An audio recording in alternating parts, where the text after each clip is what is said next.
अच्छा मैं इसमें वापस आता हूँ। जी जुल्फिकार साहब एक सेकंड मेरे साथ रहेगा, मैं वापस आता हूँ। जावेद हाशमी साहब आपकी गुफ्तगू सुन रहे हैं, इसमें एक तो इसके कानूनी मुख्तलिफ पहलू हैं, लेकिन एक इसका बुनियादी नुक्ता है जिसका जिक्र अभी कुर साहब ने किया, वो ये कि अगर ये तरमीम जो है जो इत्तफाक राय से कभी कभार ही होता है, हमारे यहाँ के इत्तफाक राय से कोई तरमीम आती है,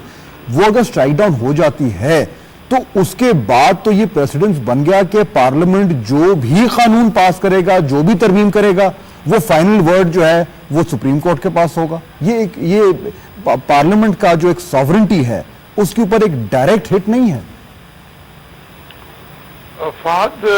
पहले तो चूंकि अब चैलेंज हो गई है सुप्रीम कोर्ट के अंदर, तो मैं समझता हूं कि मैं तो बिल्कुल कानून की दुनिया के अंदर मेरी कोई ना हैसियत है ना उसके ऊपर मेरी कोई एक्सपर्टीज है। मैं ये ज़रूर समझता हूँ कि जब सुप्रीम कोर्ट में चैलेंज हो गई है तो अब सुप्रीम कोर्ट यकीनन इसके ऊपर फैसला करेगी। जो पहलू आप जिनका जिक्र कर रहे हैं या जिन एंगल से मुख्तलिफ माहिरीन कानून और आइन इस पर अपनी अजहार राय कर रहे हैं, वो एक तरफ रख दें और अब एक फैसला सुप्रीम कोर्ट के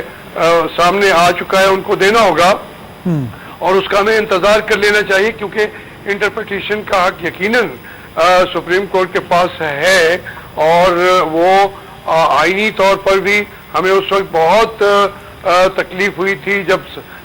हमारे 13वीं और 14वीं तरमीम स्ट्राइक डाउन की थी पहले यहाँ पे chief justice of supreme court ने उस वक्त, तो वो एक अलग किस्सा है। लेकिन मैं समझता हूँ कि ये जो उस वक्त इंटेंशन थी लेजिस्लेचर्स की, वो यकीनन ये थी कि इस जजेस के जो इंतखाब है उसको ज्यादा वाज़े बना दिया जाए और जो कहीं उनके ज़हन के मुताबिक खामियां या कजीद थी उसको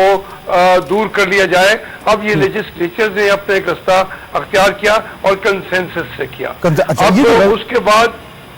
जावेद साहब मैं सिर्फ जो हमारे व्यूअर्स हैं मैं उनको उनकी याद दहानी कराना चाहता हूं कि ये जिसका आप जिक्र कर रहे थे कि लेजिस्लेचर ने कैसे किया, उसका थोड़ा सा अगर हम पिछले एक महीने की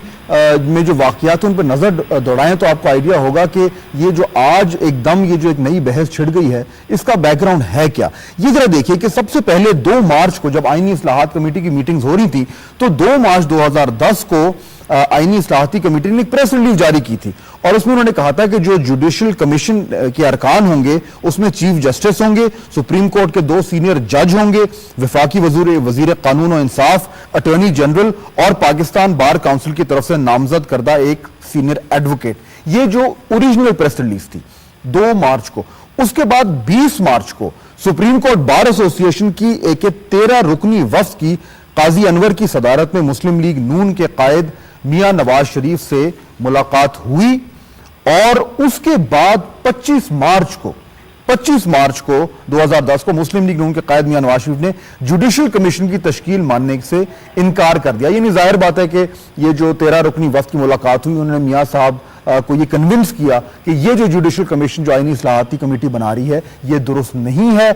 20 मार्च को मियां साहब ने इस पर इख्तलाफ किया। उसके बाद 25 मार्च को मुस्लिम लीग नून के कायद मियां नवाज शरीफ ने इस कमीशन को मानने से इनकार कर दिया। उसके बाद क्राइसिस हो गया, आप जानते ही हैं कि सारा जो 18वीं तरमीम का पैकेज था वो रुक गया और उसके बाद फाइनली 31 मार्च 2010 को ये इस पे एग्रीमेंट हुआ और एग्रीमेंट ये हुआ कि जो जुडिशियल कमीशन की अब हतमी शक्ल होगी उसमें चीफ जस्टिस ऑफ पाकिस्तान होंगे, सुप्रीम कोर्ट के 2 सीनियर जज होंगे, वफाकी वजीर कानून और इंसाफ होंगे, अटॉर्नी जनरल होंगे, पाकिस्तान बार काउंसिल के नामजद करदा सीनियर एडवोकेट और सुप्रीम कोर्ट का एक साबिक जज। ये 7वां मेंबर होगा जिसे, और ये आम चीज है, जिसे चीफ जस्टिस खुद नामजद करेंगे। यानी इसमें यह क्लियर हो गया कि 4 लोग जो हैं वो चीफ जस्टिस के डायरेक्ट नामजद करदा हैं। अगर कोई स्टेलमेट भी आता है तो चीफ जस्टिस साहब की जो राय है वो उस पर प्रिवेल करेगी। इसके बावजूद अब ये नया एक तनाजा खड़ा हो गया है, इसके बहुत सारे बड़े अहम पहलू हैं और सबसे उनमें अहम यह है कि अगर इसको स्ट्राइक डाउन कर दिया गया तो फिर पार्लियामेंट और जुडिशरी आपस में टकराएंगे। ये हो सकता है, ब्रेक के बाद जानेंगे।